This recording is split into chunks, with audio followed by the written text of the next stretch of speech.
বাংলাদেশে ঈদ উপলক্ষে এখন থেকে ঘরমুখী মানুষ ঢাকা সহ বিভিন্ন জায়গায় কর্মসূত্রে যারা বাস করেন, ঈদের সময় তারা পরিবারের সঙ্গে সময় কাটাতে নিজেদের ঘরে ফিরছেন।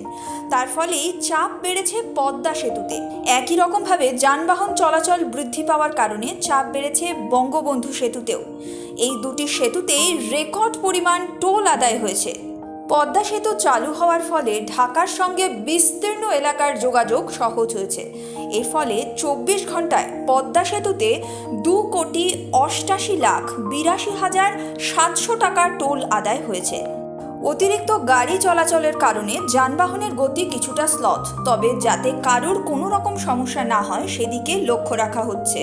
শুধুমাত্র পদ্মা সেতুতে নয়, টোল আদায় বৃদ্ধি পেয়েছে বঙ্গবন্ধু সেতুতেও।